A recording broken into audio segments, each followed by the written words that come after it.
1930年代、世界は未曾有の激動期でした。ヨーロッパではナチスドイツが台頭し、第二次世界大戦が勃発する兆しを見せ、世界中が戦火に巻き込まれそうになっていた頃、アジアでは1931年の満州事変をきっかけとして、日本が中国大陸への進出を本格化させます。当時の日本の大陸政策は、資源確保に加え、安全保障上の懸念、そして大国としての威信確立など、さまざまな要因が複雑に絡み合っていたのです。資源の乏しい日本は、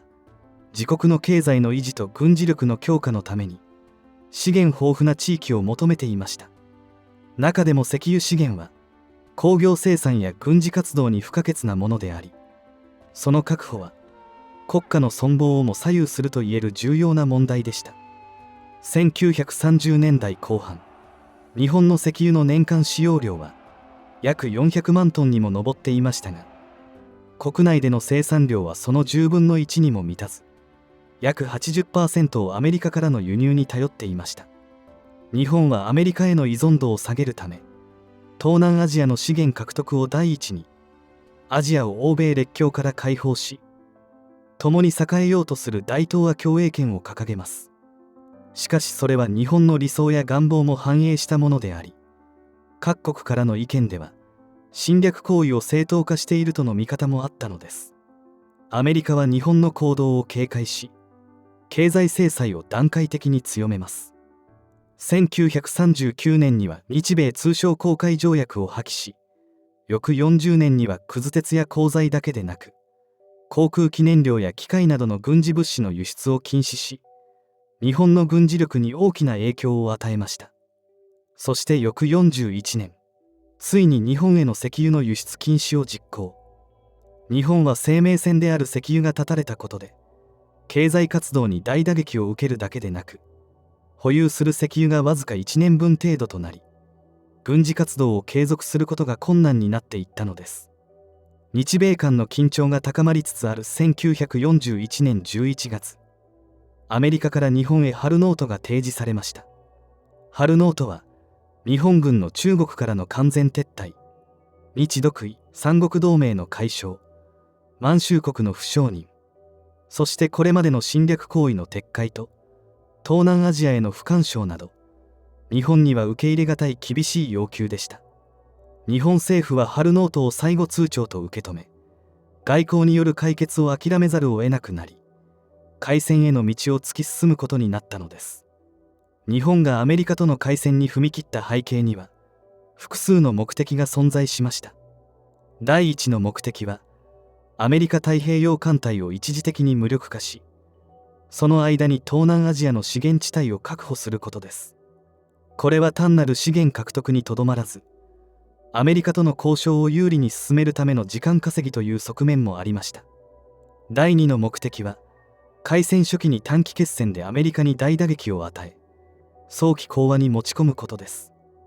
日本の国力や資源の限界を考慮すると長期戦は不利であり、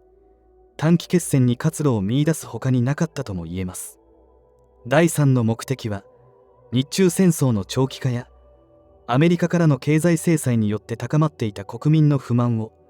対外戦争へと転換させることにありました。先制攻撃の成功を大々的に宣伝することで、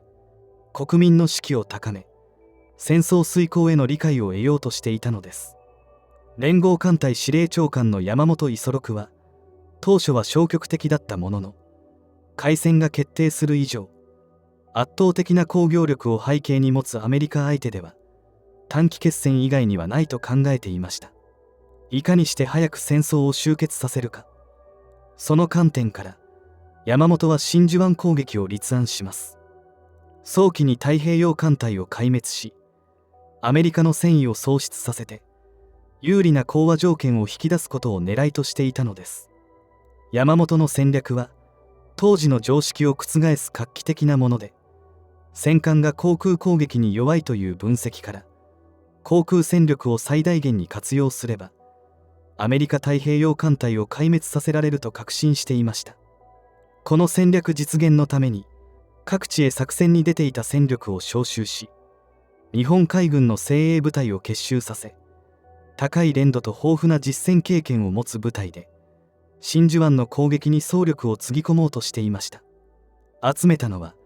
当時最新鋭の空母6隻、赤城、加賀、宗龍、飛龍、昇格、随格を旗艦とする機動部隊です。その空母から発艦する攻撃隊によって真珠湾に停泊中のアメリカ艦隊を奇襲攻撃するという大胆かつ革新的な計画が立てられました。この作戦計画において山本を補佐したのは連合艦隊参謀長である久坂龍之介中将をはじめ、大西滝次郎少将、福留茂少将、黒島亀と大佐らです。久坂は山本の作戦構想を具現化するために綿密な作戦計画を策定しました。攻撃隊は戦闘機、爆撃機、雷撃機、偵察機、観測機などさまざまな航空機で編成され、低空飛行で真珠湾に接近し奇襲効果を最大限に引き出す計画でした。航空戦術の専門家である連合艦隊航空参謀源田実中佐の指揮のもと、鹿児島県鹿屋基地などで真珠湾を模した地形で訓練を実施します。低空飛行、雷撃、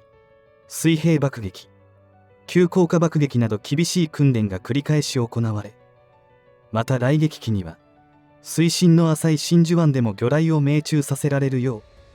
特殊な魚雷を開発し、浅瀬での魚雷使用のための高度な飛行訓練も行われました。攻撃機のパイロットには真珠湾周辺の地形図や写真などの詳細な情報が与えられました。11月に訓練を終えた連合艦隊は鹿児島県を出発、北海道を経由して真珠湾を目指します。そしてついに12月2日、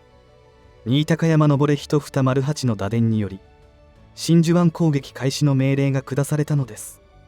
作戦は命令通り日本時間の12月8日、第1波攻撃と第2波攻撃の2段階に分けて行われます。第1波攻撃隊は午前6時15分にハワイ近海の空母から発艦、7時40分には先行する索敵機から真珠湾に敵艦隊らしきもの発見との報告が入り、その後午前7時55分頃に攻撃隊が真珠湾に到達します。作戦を週末の早朝に行ったことでアメリカ軍の警戒心はとても低い状態でした。日本の索敵機が真珠湾に接近した際、アメリカ軍はレーダーで航空機を捉えたものの訓練中の B17 と誤認してしまい、さらに攻撃隊を目視で発見した時の報告は連絡兵の不在などで作戦本部までの報告が遅れ、空襲警報の発令が大幅に遅れる事態に陥りました。第1波攻撃隊を率いたのは訓練で指揮を執った淵田中佐です。淵田はアメリカ軍が警戒態勢を敷いていないことを確認し、空母にトラトラトラの暗号電文を送信します。この暗号は我奇襲に成功せりを意味し、作戦通り反撃を受けることなく真珠湾を急襲、奇襲が成功したことを知らせるものでした。第1波攻撃隊の目的は空母の撃破や戦艦、航空機など反撃戦力の殲滅です。淵田は戦闘機43機、水平爆撃機51機、雷撃機40機、急降下爆撃機49機で編成された攻撃隊を先導し、戦艦アリゾナ、オクラホマ、ウエストバージニア、カリフォルニア、ネバダなどに対し雷撃や爆撃を実施。戦艦アリゾナは魚雷の直撃によって弾薬庫が誘爆し沈没に至ります。攻撃は同時にフォード島航空基地やホイラー飛行場、ヒッカム飛行場など真珠湾から離れた基地にも同時に展開。ここでもアメリカ軍の警戒心の緩みが被害を大きくする結果をもたらします。真珠湾奇襲当初に発令した空襲警報を訓練と誤認し、反撃準備が遅れ、さらには無警戒に地上に並べられていた多くの航空機は日本軍の爆撃や機銃掃射によって大量に破壊されてしまいました。第2波攻撃隊は午前8時55分頃に真珠湾に到着。目的は第1波攻撃で破壊しきれなかった残存戦力の殲滅と航空機格納庫や燃料タンク、整備施設などの破壊でした。第2波攻撃隊を率いたのは第2波空中攻撃隊隊長島崎重和少佐で、戦闘機36機、水平爆撃機54機、急降下爆撃機78機で編成された部隊を指揮。残存するアメリカ軍の航空機や施設を攻撃しました。第2波攻撃隊の主力は急降下爆撃機であり、航空基地や飛行場などを効果的に攻撃し、アメリカ軍の航空戦力を壊滅状態に追い込んだのです。また格納庫や燃料タンク、整備施設などの基地施設にも攻撃を加え、アメリカ軍の作戦能力を大きく低下させることに成功します。アメリカ軍は反撃が遅れたものの、第1波攻撃の時より激しく抵抗します。しかし奇襲により指揮系統が乱れ、また対空砲や航空機が大量破壊されたことにより、アメリカ軍の反撃は散発的な状況にとどまったのでした。日本軍の攻撃は約2時間にわたり組織的に行われ、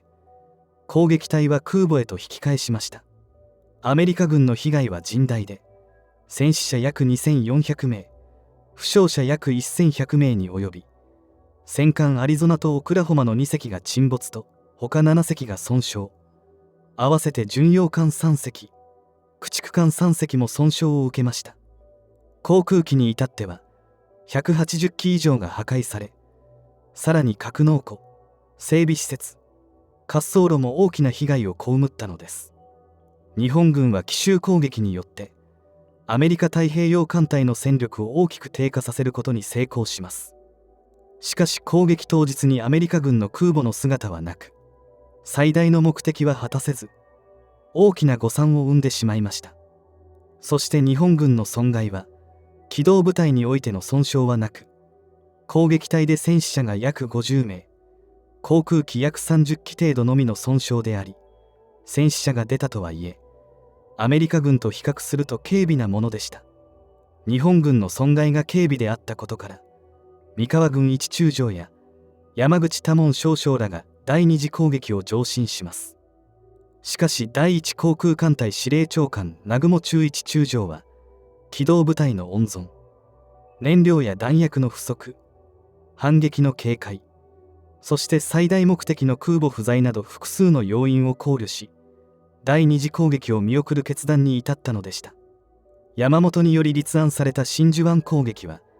計画通り太平洋艦隊に大きな損害をもたらしたものの、当初予測していたアメリカの戦意を喪失させることはできず、逆にアメリカ国民を結束させ、反撃へと向かわせる結果となります。真珠湾攻撃の翌日12月9日、ルーズベルト大統領は議会において日本に対し宣戦布告。アメリカは第二次世界大戦に参戦することを決定します。こうして太平洋戦争の幕が開き、後に世界を大きく変える長い戦争の始まりを告げる出来事となったのでした。